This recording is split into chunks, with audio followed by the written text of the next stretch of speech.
Well, today was interesting to say the least.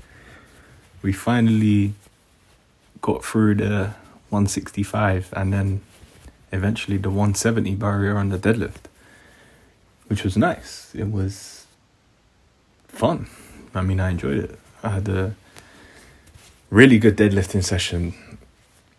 However, unusually, I allowed my form to waver a tiny bit in order to attain it. But due to my core being as braced as it was, at no point did I actually feel like my lower back was exposed, which was quite interesting and quite eye-opening because of how strict I've been with myself in my recent deadlift endeavors. It got to a point where I would just drop. If I felt my lower back peel ever so slightly, I would drop the weight just off the rip. But the more and more you watch elite deadlifters hit PRs or maximum weights, their back never really stays perfectly straight. But their core they always look solid. Like their core always looks very solid and very braced. And taking what I know about the Jefferson curl and how arguably one of the most important elements of the Jefferson curl is to keep your core braced hard in order to protect your spine. I guess you could apply a similar principle to the deadlift in that respect. And whilst it's not something I still believe you should do all the time, and in the grand scheme of things, like the curvature of my spine wasn't that bad. Like I could sit here and argue with someone that it was still neutral and not overextended, if that's what you call it. But yeah, I was happy. I'm pleased to have finally got 170 off the floor. I spent today working on my form quite a lot. I'm really focusing on contracting my glutes and making it a proper deadlift and slightly less of a squat, which is something that I got into the habit of recently. But interestingly, I found it much easier to get the weight off the floor doing it this way, which was nice. But it's got me thinking about PRs and the dopamine release that you get from PRs and whatnot. It's very interesting that today I've controlled very well my exposure to anything that could spike my dopamine. I haven't eaten much. I haven't eaten anything sugary. Usually I have oats with some like sugar-free chocolate spread after I have my avocado and eggs, but today I just had my avocado and eggs. So that may have also played a part. I got everything around the house that I needed to do early. And I find that just getting those little chores done, they always add up into a better workout because you enjoy it's easier to enjoy the hard work when you haven't indulged in some dopamine fixes throughout the day. So I definitely think there's something in that. But interestingly, I wasn't really buzzing at the fact that I lifted 170. If I'm being completely honest, I wasn't buzzing. Like I wasn't. Even now, like yeah, I lifted it. Alright, cool. I want 4 plates. I want double body weight. I weigh a solid 90 kilos right now, 89, 90 kilos, and I want to be able to lift double my body weight. So, yeah, man. Like, I feel like we put a bit too much weight on PRs, in my opinion, in my experience. I feel like we herald them as this sensational feat that we work so hard to get to, and that when we get there, it's like, yes, we're on top of the mountain and we're on top of the world. When in reality, like, weight it's limitless. Like there's no limit to the amount of weight something can be in theory, right? So what does a PR really mean? Okay, it means that you have lifted or pushed or pulled or whatever you've done more than you ever have before. But it also means that now you need to lift more for a new PR. I don't know, man. I don't really know what point I'm trying to get across, if I'm being completely honest. I'm just kind of like fucking with my own thoughts as I say this. But it was really strange. Like, it left me in a real, like, okay, cool. Straight after I'd done it, I felt good, and I felt like I could do a little bit more. But I was considering trying 72.5, but I was wisely advised by a friend of mine at the gym, Tom, to just take the win, drop set, and do some like motor pattern stuff very briefly, which I did, and which felt really good.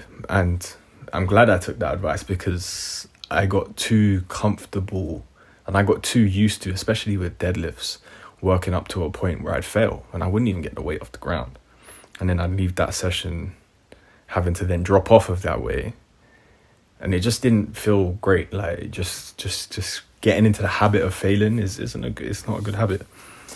But yeah, man, I really don't. I've definitely got some thoughts to formulate about PRs and how I feel about the general perception of them, and the general idea that, like, oh yeah, like, this is some amazing thing when we break our own personal record.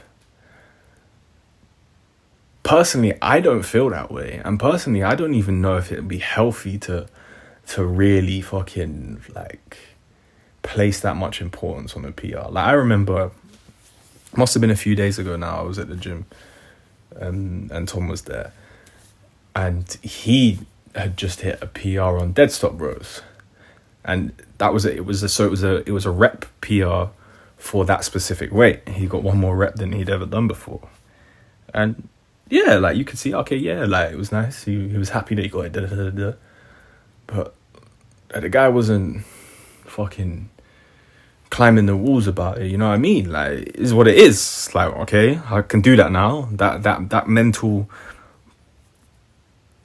hurdle has been overcome. Now it's time to work on the next one. That's all it really means. In reality, that is all it really means. So I'm quite happy with the fact that, not happy. That's too extreme of an emotion. I'm very content with how I experienced my PR today, because I'll be real, like, when I first attempted 170, a couple of weeks ago now, when I was training with Carter, my best mate, he lifted it with ease. I'll be real, he lifted it with ease, and I couldn't get that motherfucker off the ground to save my fucking life, and that pissed me off. I'll be real, I was vexed. To the point where you would think that lifting it eventually would leave me buzzing, but nah, man. Like, nah, not at all. There's still far greater goals to achieve and attain. One of them for me being the splits. I'll probably be more gassed the day that I can fucking sit into the splits and have my balls fucking sit on the ground with my legs wide apart. As weird as that might sound to some men, like, I'll probably be more gassed the day I reach that than when I hit these PRs. I don't know, maybe when I hit like 200, that's more of a significant number. I don't know, maybe that plays a part. I don't know. But even then, like, alright, cool. When I hit the splits, when I finally hit the front splits on my good side, because that's obviously going to come before my bad side, well, then I'm just going to be thinking to myself, alright, cool, now I need to get on my Van Damme shit. I need some fucking blocks to put under my feet, and I need my balls to hit the ground with some 1-inch blocks. You know what I mean? So, yeah, like, look, enjoy the wins, innit? Because don't get it twisted. Like, I enjoyed today. Like, I felt like I worked hard. I spent a lot of fucking time deadlifting, which kind of pissed me off. I wanted to get some more split squats in. But at the same time, like, I was left with a bittersweet taste in my mouth. Like, what does it really mean? All right, cool. Like, I can do it now. All right. I ain't got to be intimidated by that number no more. Nice. That's literally it. That is literally it. That is literally it. But nonetheless, it's a win. It's a win. And it's really important to stack wins. Really important to stack wins. I was listening to Andrew Huberman podcast about wins recently, or just a clip about wins. And he emphasized how it's very important for increasing a man's testosterone, or any human being's testosterone.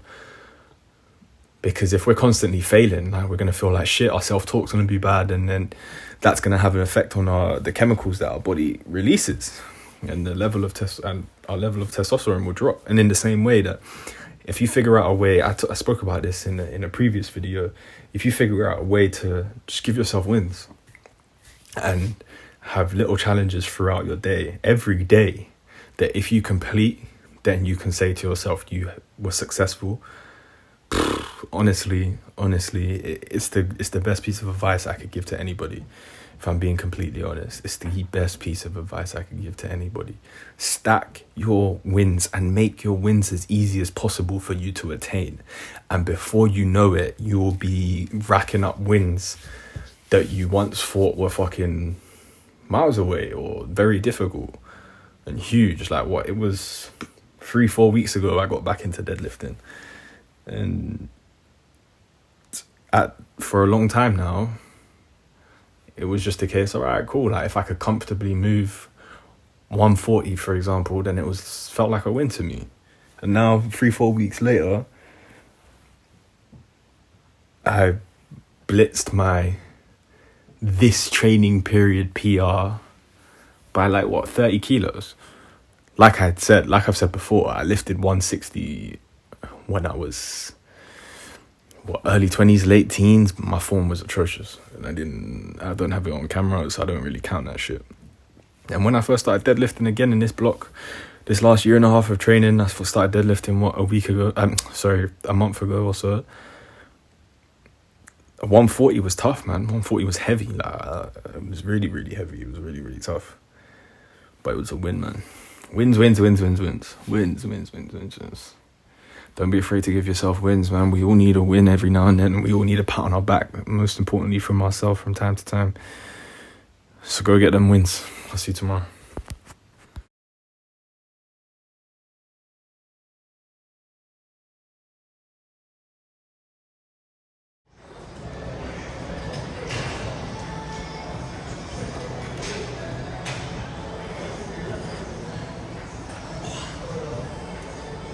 Yeah, see, that's how you know it's a cheat code. I can pistol squat with it. Yeah, mate.